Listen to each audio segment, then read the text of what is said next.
Rightio guys, welcome back to day 4 here at the Hobart Doon Kenny Aquatic Centre. We're looking at a matchup between the French under-23 men's and the USA under-23 men's.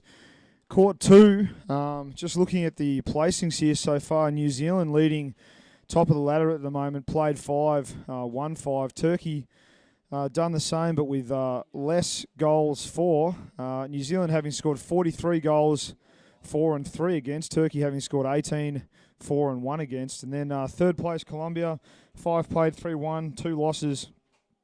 Then France in 4th place, and then USA are actually in 8th place. So 4th versus 8th place at the moment, versing each other as we count down the last 20 seconds of this contest, just about to begin.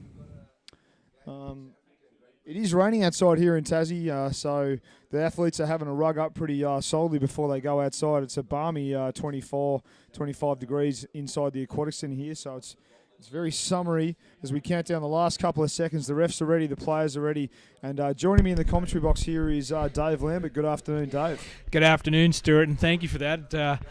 It's a bit of a hectic changeover for us. We're doing on the deck our commentaries and just sorting out some cables as the game is well underway, and it looks like the U.S. team is under immediate pressure by the French team. Yeah, that's right. You can see there that we've changed the display around, so you can see the goals, you can see black and white, but you can't see which team is actually what colour at the moment. We'll just dig out which colour is which as looking on the roster here. Yeah, I'm just trying to get it out here in front of us, Stuart, here, and it looks like French should be white.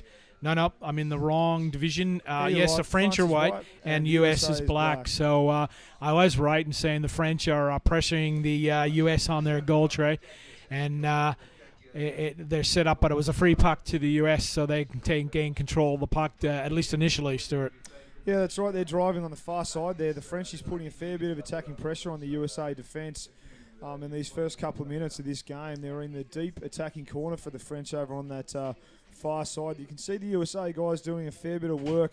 One guy just hanging back, not rotating at all, which is an interesting tactic along that back wall there, Dave. Yeah, it is, but something we grown to expect. The French like using the wall and drawing the defence into the corner, and then they'll instantly move it across, and they'll test that back wall, but they'll also move it quite quickly through the middle channels where high percentage goals are scored, Stuart. Yeah, so up until this point in this competition, the USA under-23 men have proven themselves quite worthy in the defensive sector of their game. They're very good at keeping other teams out of the tin, and they do tend to soak up a lot of pressure.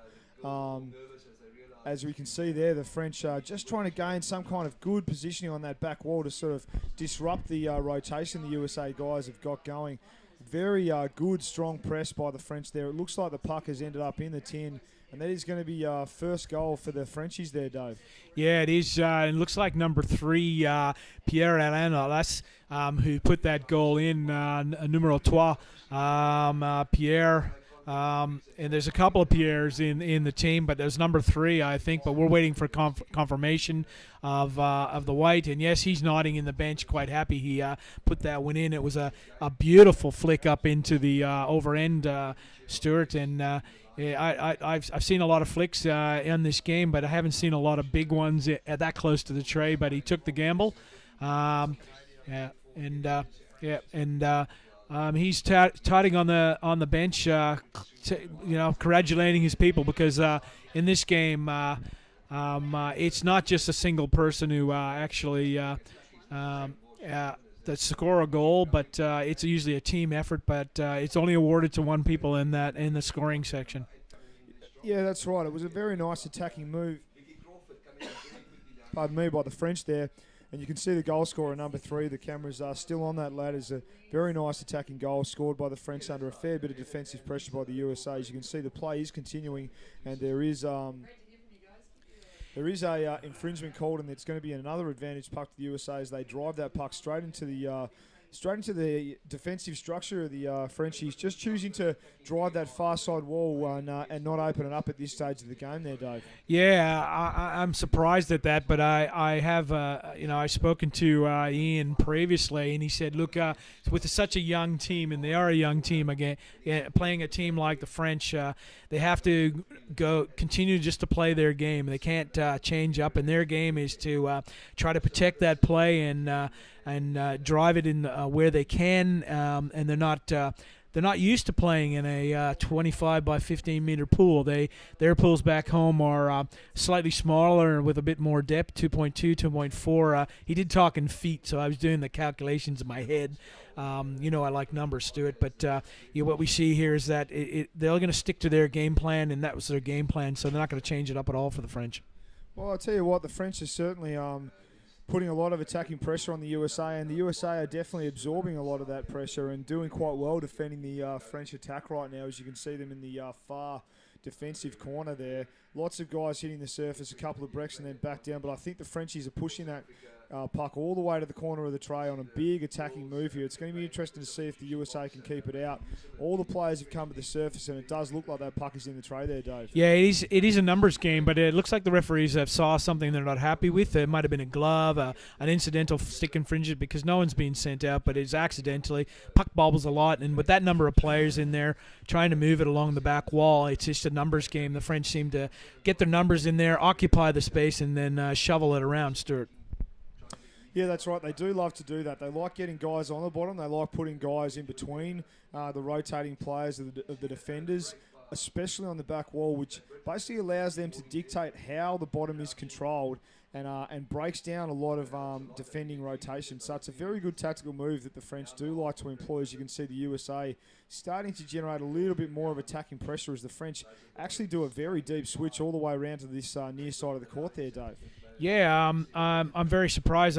The French do that commonly, where they sort of said, okay, well let's test them on the other side, and what they're doing now is playing through the middle. They've exposed the American back line by isolating a player in 2-on-1, something we in a lot of countries practice is 2-on-1, and that's a classic example where they eliminated the numbers and it was 2-on-1, and looks like number 12. Antoine Demont, but we'll wait for confirmation from the bench, but it does look like it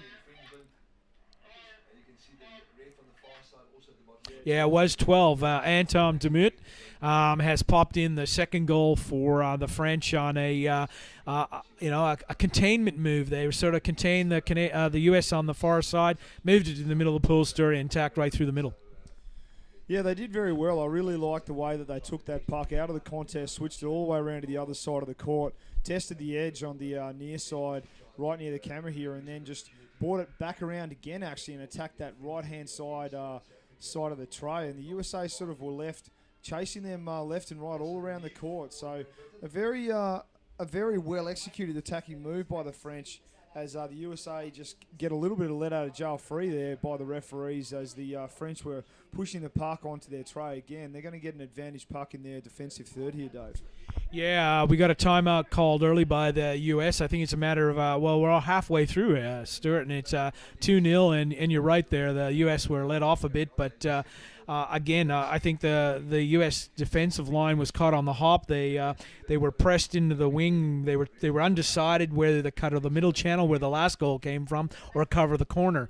They decided to cover the corner, and the French did a bit of a 45 cut straight to the tray, which was left unguarded. And unfortunately, fortunately for the U.S., unfortunately for the French, number 3, Pierre-Alain Lalas, did something, bounce off the puck or off his glove, incidentally, because this, as flat as bottom as a pool we have, it is still tiles and it does bobble a bit, Stuart. Yeah, that's right. It'd be interesting to see what those sports courts over in the USA are like, because apparently those courts don't have any grout divots in them. It'd be interesting to see how flat the game of hockey over there is played. I know there's not too many pools around the world that have sports courts, and we definitely don't have any in Australia at the moment that are utilised at all, I don't think, as we see the USA taking this advantage puck here, Dave. Yeah, you're right there, Stuart. I think we can go back to 2002 in the Worlds in Calgary, where we played in, I think it was about 2.6 meters depth in the Calgary pool, and it was a sports court. The two things about it was flat, but it was actually not as slippery as the tiles are here in Hobart. Yeah, okay, so you got a degradation in speed, but I guess an improvement in the amount of bobble you get from the puck, as the French team really push hard on the USA, and there's a forward up there claiming that goal. He's going to be rewarded by the looks of it by the referees, just conferring with each other, and yes, that is goal number 3 for the French. We'll just wait and see what that number is, but a very nice attack on goal again by the French there, Dave. Yeah, it was. He did a bit of a... Yeah, it looked like number 5, Vincent Uredesova. I'm not sure, that's not a very French name, but I'm not a very good linguist, so I'll just call him Vincent, has scored that goal for the French to take them to a 3-0 lead over the U.S. As play is already underway, and the French aren't letting off here, Stuart. They're attacking right through the middle channel with a bit of a spear tactic here, Stuart. Yeah, they're definitely keeping that attacking pressure on the USA, as again the referees call an infringement. This time it's a gloving infringement on the French. So they will push the French back and give the advantage puck here to the USA, Dave. Yes, it will be an advantage to get some puck control, and hopefully they can work it out of their end and get some attacking play going from the U.S. But again, they taking over to that far side, Stuart, which is probably their strength, because I guess most of them are right-handed players, but the French aren't having a bar of that. They've moved it back into the center channel, which I'll nickname the danger zone, because a high percentage of goals come from that channel in front of the goal. But again, the French worked it into the back wall, where they're trying to draw the U.S. defenders in, and then they'll just overwhelm the U.S. players, Stuart.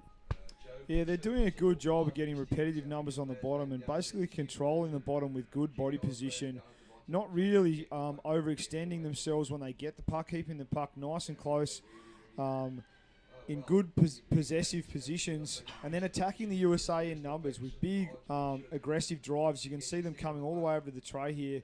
That puck has been brought over by the USA defender. The French have managed to get that puck back, try and funnel it or shove it underneath his body. But again, the USA guys do a good job of just sort of last-ditch defending it off the tray there. So we see the referees kind of blocking our view as the puck is in the tray at the moment, but the referee, Nathan Whelan, there has said that it's a infringement against the French again. It's obstruction, and it's going to be another USA advantage puck in deep defence, Dave. Yeah, I hope they can, again, take control of the puck, and I think this is what they're losing out on, Stuart. They're giving that puck away too early to the French, and they're easy to count on once they counteract. And we're seeing a timeout by the French just to settle down his boys, because he's had a few number of fouls called against them and free pucks awarded against them, so they can try to settle this down, Stuart. Yeah, that's right. I agree with you, Dave. They do need to settle down. They definitely do need to focus more on possession of the puck and slow, deliberate movements to places that make sense, as opposed to being reactive to what the French are doing, as you see 30 seconds to go in this timeout. I'd just like to get a quick plug in there for this streaming service and the amount of hard work the competition has put in for delivering this live stream on from Hobart, Tasmania, around the world via YouTube. Just to let you know, guys, obviously, unlike a lot of other competitions that you've watched previously, all of this service is free. You'll notice that you can just look this up without having to pay. But at the same time, we are trying to do some fundraising for the competition organisers to get some of that money back. So please give as much as you can, $1, $2, it does not matter. If every single time someone watched a YouTube video, they donated $1, to put it into perspective, at the moment we'd have $45,000, which would easily pay for all of the equipment we've had to purchase to put this service together. So just to put that in perspective, please give as much as you can and show your appreciation for this great competition and this great service there, Dave. Yeah, absolutely, Stuart. Can't fully support you on that. With 4 minutes left to go, the French are still 3-0 up. But, Stuart, this is I've been involved in underwater hockey like you for many years,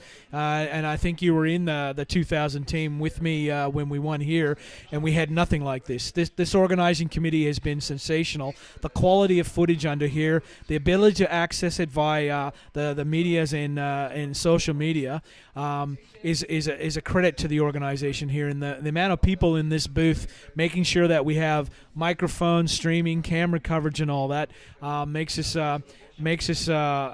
for the streaming. So a big shout out to everyone who's watching. And I remember last night on the couch with you that Nick had said there's 97 days worth of footage out there, and that's all free, people. You can go watch it anytime, download it. So yeah, I agree with you, Stuart. Shout out and put a few shekels in the bin for us, and that's growing. Yeah, that's it. As we see this game continue and the French taking good possession here, you see that French player just sort of think about opening it up and chucking a switch and then deciding to go back inside again.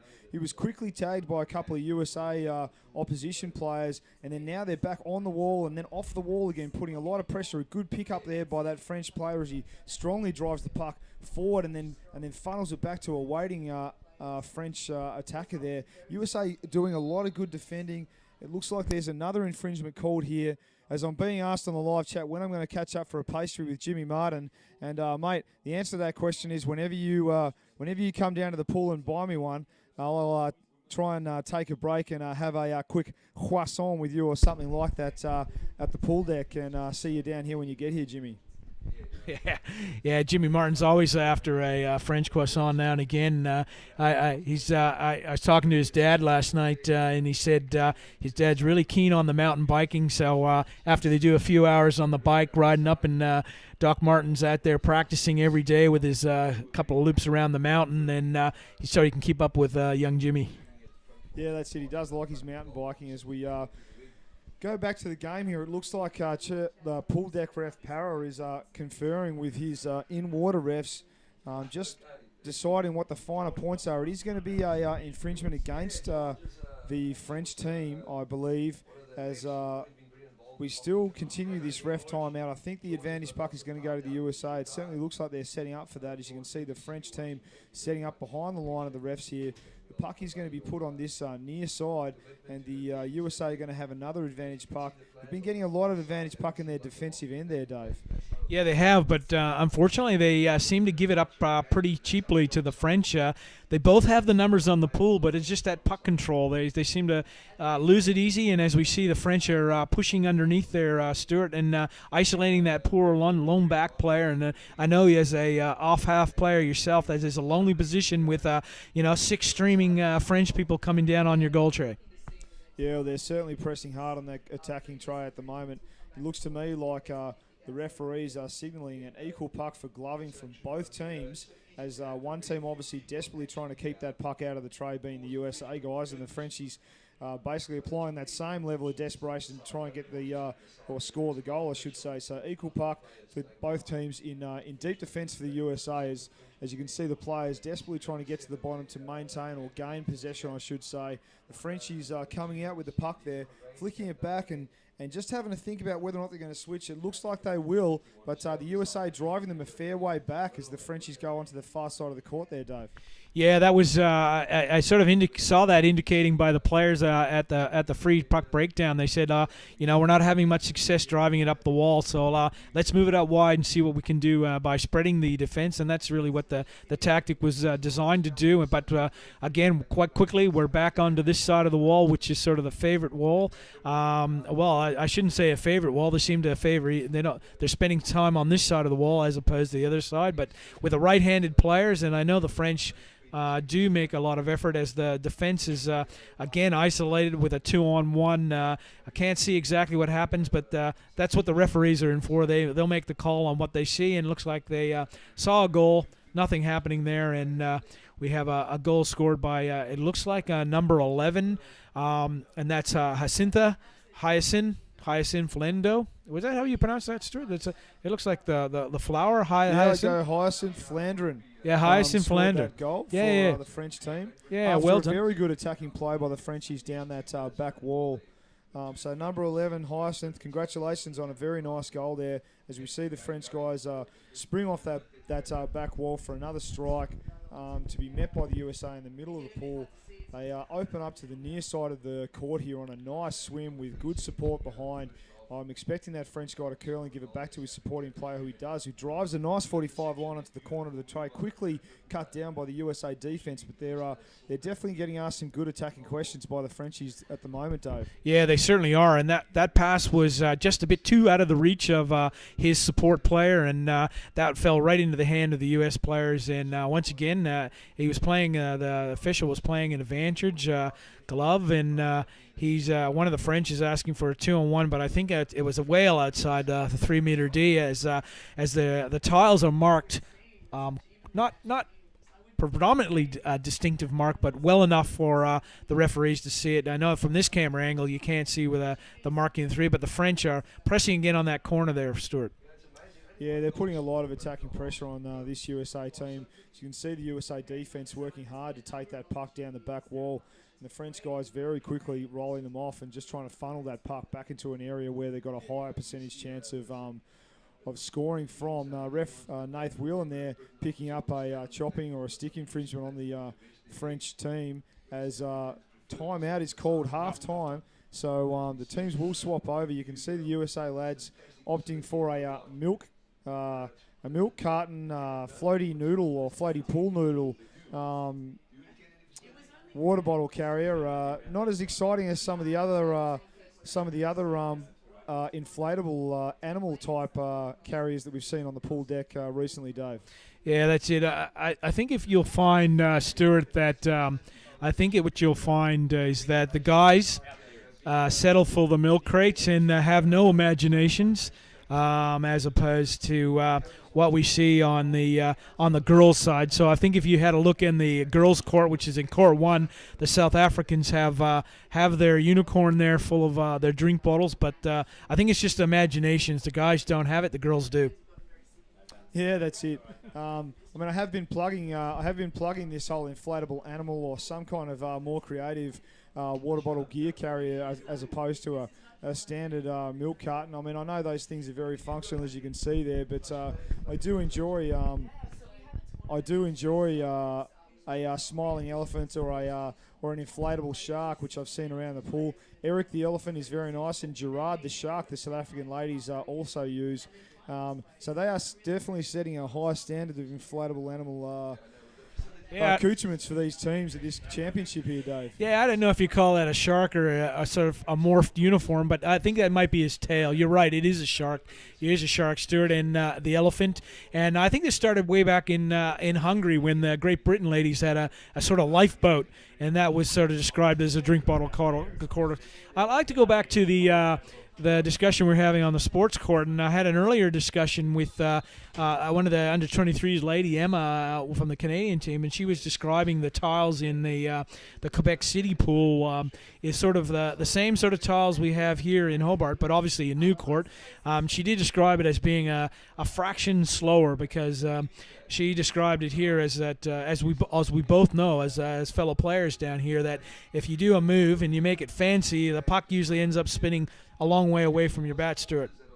Yeah, that's right. Obviously, the faster you throw that move, the farther that puck is going to go off your stick. You are correct. The Hobart Aquatic Centre bottom is exceptionally slippery. The tiles are, in my opinion, some of the highest quality tiles I've ever played on. I've certainly played around the world on a lot of different pools, and you don't get much better than the tiles they've got here in Hobart. And interestingly enough, this place was built 20 years ago, so in the design phase of building this aquatic centre, they certainly made the right decisions.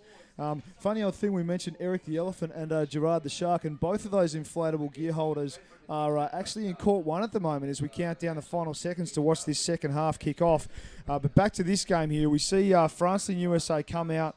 I think it's the USA that win that strike and the Frenchies that meet them in the middle of the court here. The USA just trying to drive through that French structure and really not having much luck as we go over the far side of the court there, Dave.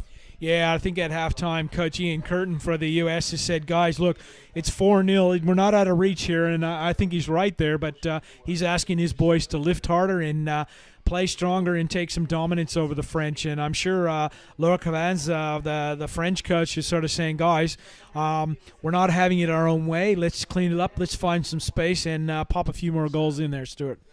Yeah, you can see the Frenchies swimming it freely over to this near side of the court with good support behind. I reckon that puck is going to go back to that waiting second player, and he's proven me wrong as he pops to the surface, and the GB guys do some good defence under their sin bin. I should say not their sin bin, their sub bench. They are doing some good work, and the French are, again, applying a lot of pressure as they bring the puck into the centre channel, and the GB defence desperately clear it over to that far side there, Dave. Yeah, I think you meant U.S. defense on that side, Stuart, Sorry, but that's okay. There's so many games we're actually we're covering, and it looks like the French have driven it right to the tray. I'm not sure what the referee is seeing because they're right there, but I can see the puck in the bin, but that's not the end of it. The referees on the top are signaling, and we have 1, 2, 3 referees indicating, and they're saying number 5, Vincent, has scored that goal for the French, and they're now taking a 5-0 lead early in the first half, Stuart. Yeah, that's true, and my apologies to those guys watching here in Australia and around the world are getting confused with the dark-coloured bathers that the USA lads are sporting versus the dark-coloured ones that the GB guys have worn in the past. Very similar colours, unfortunately, for me, but I'll hopefully, I won't call the USA the GB guys from here on in, hopefully, as the French come out, as Dave said, leading 5-0 against a very determined but unfortunately thus far outmatched USA team. The French again going hard down that near side wall. Big drive right up onto the tray.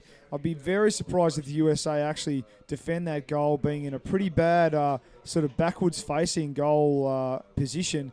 The USA number 1 there is calling for a gloving.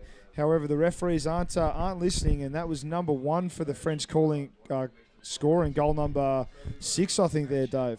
Yeah, number 1, Anton Gramas, has put it in, and unfortunately the signaling from number 1, Samuel, from the U.S. team went on deaf ears because Nathan had already made his decision and he stuck by it. He had no doubt, and that's what I'm pleased to say, that a lot of the referees around have making clear decisions, and they take a little bit of time to consult each other, because obviously we can't talk to each other, but once they get together, it doesn't take long to make a decision. And my hat's off to Angus, who has been set the KPI that we have to do these decisions, and when we have a group discussion with well under 20 seconds, sometimes they go out that, but I think it's a pretty good advent for the game, a KPI of 20 seconds when we're making decisions. But if they take a little longer, it's because there's something worth talking about, Stuart. Yeah, that's right. The referees do a great job, and full credit to them for carrying out a hard job.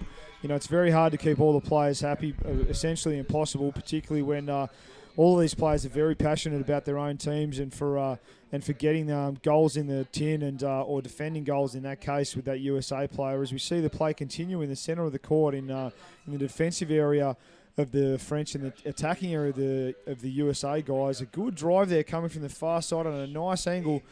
The French defence were up to the challenge, though, as the referee's calling infringement there, Dave. Yeah, it's been driving the U.S. back 3 meters so that they can earn. And something I mentioned to some of our viewers before, something I picked up and I got confirmation that there is color coordination, as you can see, as our wall has yellow and blue markings there. That's to help the referees measure out the 3 meters, and that's fantastic, because sometimes I know in some of the worlds that we've been at, Stuart, we're wondering that's a very short 3 meters, but there's no excuses here. The refs can look quickly over to the barrier and say, yep, I'm 3 meters away, because that's what 3 meters is. It's sort of a blue and a yellow, and either a short yellow there, which we see gives you a 3 meters marking, Stuart. Yeah, that is an excellent concept that they have implemented in this competition. And as you said, Dave, it's very hard sometimes for the referees, because depending on the pool markings, they often have to eyeball 3 meters, which sometimes can be quite challenging. As you see here, the USA going on a big drive down this near side. The French getting the puck back, consolidating possession, and then just deciding to throw a very nice pass off the wall on a forward 45. It looked to me like they were about to switch that puck over to the other side of the court, and you can see how the puck has been caught in the centre channel there, so a dangerous position as the French attackers bust out on a big swim They are tagged by a USA defender, but again, they recycle that puck to a second swimmer, and a really nice passage of offensive play here by the French, Dave. Yeah, it is, and I think that defender there, and as we see the puck go in the tray, I think he made a very inexperienced move there. I'm not sure number 4, the defender, Michael Hilton, realized how close to the goal he was. He tried to curl it back into 4 streaming on French people. I think he better off to go with the flow, and should have just swum it straight in the corner, but unfortunately he did not, and the French have scored another goal. And we're just looking at confirmation, and we're a bit unsure what it came back from the deck. We're asking them to sort of clarify it. He's the captain of the U.S. Team is having some conversations with the referees, but as you can see, they're to no avail. And Samuel didn't pay attention. Get on with the game, young fella, and see how you go. And the game is underway. And again, we see the French pushing the U.S. back in defense, and so forth. So we'll get confirmation at some point about the goal, as it looks like the French has possibly have put in another goal, and what I was looking for, and we're having another. It is a goal that has been awarded to the French, and I think it's number 1. Anton Grames has scored the 8th goal to the French. We've missed the second one, so I apologize to our French users because our conversation with the bench is a bit mixed up. So we got this one. It's Anton Grames who scored the 8th goal to the French, and we've asked, and on that mark, the U.S. coach Ian Curtin has called a timeout, Stuart, in a second half game where the Americans started off very strongly, but I think under that constant French pressure have relented and let another 4 goals in, Stuart. Yeah, that's right. We've got 8 minutes to go, and there is a timeout now, and the Americans are certainly being put under a lot of pressure. So apparently the French player number 1, I think that's Anton, scored the last goal and the goal before that. So congratulations for 2 quick goals. 2 quick goals, one after the other there for the French team. You can see those guys are pretty happy, pretty relaxed, and they're not really getting any chat from their coach at the moment. So he's obviously pretty happy with how they're performing, and they are putting on a lot of good attacking moves there. You can see the lads setting up with only 4 seconds to go until this second half continues. And the USA guys, I mean, my admiration to those lads for putting on a very competitive display here as well. Outmatched this game so far by this very slick French unit there, Dave. Yeah, right you are there, Stuart, and I think this is another example of the French training regime that they've got going on with the number of the coaches, and it's very consistent through the ranks from the senior players, led by Hervé, the past captain of the French, and through the junior team here in the 23s to the 19. They're well-structured, well-drilled, and they spend time working on these scenarios, and it's paying off in these sort of games at this high level as we see the French, once again, with their numbers on the bottom, trying to push in against the U.S., but to no avail. It looks like that puck's back in the tray, and we got 1 signal, we got 2 signals, and we have the 9th goal for the French team, and we're looking for who possibly scored, and I think it was number 2, Pierre Manta, and Pierre Mant has scored the 9th goal, Stuart. Yeah, that's right. Another very well-executed attacking drive there by the French team, and the USA just not really having the answers to stop those attacks. Pierre Morant's scoring that 9th goal with 6.5 minutes to go in this game. The Frenchies easily winning that strike as they drive straight into the structure of the USA guys. USA doing a good job of absorbing that pressure, driving it to this near side here, pulling back and trying to go through the first line of defense, French defenders there, Dave. Yeah, number 10 there, Damien Xavier from the French has probably heard our discussion about how slippery the court is because he just tapped the puck off the American stick and it did slide away from him, and then without infringing on him, and that was a very slick move. He touched the puck, it slid away, and he just gobbled it up, and the French were trying to recycle it. But obviously something happened earlier on, and we have an equal puck where both teams are on the surface, and their snorkels need to remain until the signal goes, and they both have a rush for it. And we see it looks like the French team has come up with it, and he's trying to pass it up to his forward by eliminating number 9, Tristan Bruin from the U.S., and they've got over top of him in number 2, Pierre Mount, the earlier goal scorer, and they're driving really hard to the tray, and he's cut back in, and the defense is met. He's met by the U.S., but here comes another French person, and the Americans are recycling it out with number 3, Decker Alkin, pulled it up, but we have a 2-minute penalty handed out by the officials, and I think he was pointing at number 10 or number 2. Yeah, no, it looks like number 2, Stuart. You can see the French player there swimming to the sin bin. He's going to spend 2 minutes in the bin for what the referees deem to be a deliberate obstruction right in their deep attack there. So the French had the advantage. They had the drive, and I guess in the desperation of trying to score that goal, he just committing a foul that the referee was not happy about at all. So he'll spend 2 minutes in the sin bin to have a think about that. And the USA are going to spend the next 2 minutes with a 6-5 numerical advantage against the French there, Dave. Yeah, and it looks like we had a timeout called as well, but other than that, it's a referee's timeout. I'm unclear, but I think the French have called a timeout with 20 seconds left in their timeout, and number 12, Anton Maros, is going to spend 2 minutes on the side, and hopefully the Americans will have a man-up advantage, and we'll see if they can make something out of it, Stuart. Yeah, that's right. A positive outcome for the USA team. They'd definitely be happy to not have to verse all 6 French guys for the next couple of minutes as the Americans set up to take an advantage puck. Again, probably right underneath their sub-bench, it looks like. They don't really attempt to take it anywhere except for that near side wall. You can see there a lot of people on the bottom for a long time. The puck is basically just getting sort of tied up as the USA guy is above that French lad. Another foul is called, gloving by the referees against the French. Not uncommon that a right-hander would get called up for gloving on the right-hand side of the court for the Frenchies there, Dave. Yeah, that's it.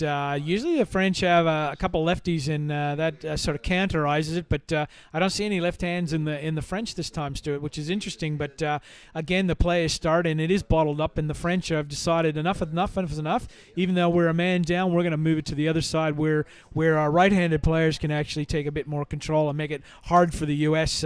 On this situation. And it is away from the sub-bench, but it actually falls into hands for the right-handed players as they drive it hard against the U.S. defense. And it doesn't look like playing a player down is making much difference, although the play is more in the middle of the court as the Americans take play of it. But our referees saw a knockdown by the French in that passage of play, and then asked the French to move back. But we're getting a clear side of the referee's uniform, one of our major sponsors, Vertex, and we can see the referees shouting those lovely yellow uniforms, and they're staying lovely warm in this, so I would call it a swimming-ready temperature of pool where it's a bit chilly but not overly hot. Stuart? Yeah, that's right. They are a major sponsor, Vertex, and they have provided a lot of great uniforms for both the referees in the water as well as the officials and the volunteers around the pool deck in all the different positions. You'll notice every single uniform that all of the volunteers, referees, officials are wearing are all Vertex provided, and I can tell you they're very comfortable uniforms. I'm wearing one at the moment. It's a lovely purple colour, as are you, David, and we can be very happy that we've got all that support from that major sponsor there as the USA guys get another advantage puck in attacking half this time as a nice swerve goes down by the USA fullback by the looks of it, taking that puck there, Dave. Yeah, that looked like number 9 from what I could see on the screen, Stuart. Tristan de Brunner, who made a lovely swerve. He drew the player off to the one side and came back inside and caught the French napping, which is a pretty rare thing, but it looked pretty good on camera. And they're still moving. They're still pressuring the French. I think the advantage is going in their favor this time, and another advantage is playing in their favor since they have possession, pressuring the French and giving them some of the old medicine, Stuart. Yeah, they are doing a very good job of applying some attacking pressure, and they must be enjoying finally getting the puck up into their deep attack and having a chance of putting the puck in the tin here. It looks like they might have actually done it, but the referees, I think, have already called a foul against the USA guys for a stick infringement. So unfortunately for the USA, they won't get a goal this time with only 2 minutes remaining in this second half there, Dave. Yeah, that call was coming well before the puck got to the tray, so the referees were right on top of it. You can see their positioning of over the puck, Stuart, where they're right on the play. They're seeing everything that's going on, and often say that the referees always have a different view, and it's pretty obvious because as a player and as a coach sitting there behind, I see things differently and the players see things differently, but we're not the ones who count. We see each other, the referees seeing to make it a fair game as the French are driving through the center of the pool with sort of trailing things, and I think yes, it is. I think that 10th goal has been put in. We're waiting for confirmation on the goal, and what we're seeing is a bit of discussion. And we got an obstruction on number 11, but I'm unsure for 2 minutes. And then we've got a no goal, number 11, who swam that puck. Jacinta, who swam that puck, obviously used his free arm, Stuart, to defend off the fast chasing American, and the referees were right on that. That's the event of the three referees. Referees have been not the fastest in the world, but I can tell you they go through a beep test to make sure they're fit and they can keep up with this level of hockey. And I know Nathan, he would have been kept up right there, and he's right over top of it and made that call. And unfortunately, the French have been asked to move back yet again because there was a break in the play, and the Americans are favoring playing a man up again, Stuart. Yeah, unfortunately for number 11 there, Hyacinth getting 2 minutes in the bin for a deliberate obstruction called by referee Nathan Whelan, as the USA guys get advantage, both from the advantage puck but also the advantage of having 6 versus 5 in the water. As you can see, one of the USA attackers just clutching the bottom of the top of the wall. Luckily for him, the referees didn't see that, because you are not allowed to grab the top of the wall at all. You can put a flat hand on the wall, but you cannot grab the top. So luckily for him, the referees didn't see it, and the play continues on the far side of the court. A lot of pressure being applied by both these teams at the moment. Unlucky for Hyacinth that he didn't make the goal on his last big swim prior to getting thrown out, because it was a very powerful swim there, Dave. Yeah, it was. It was well set up by his teammates, as we see the Americans trying to drive it through the middle of the pool, but the French exploiting some lovely little tactics there. And I'm not sure what the French say about the swing, the swerve, and the stuff like that.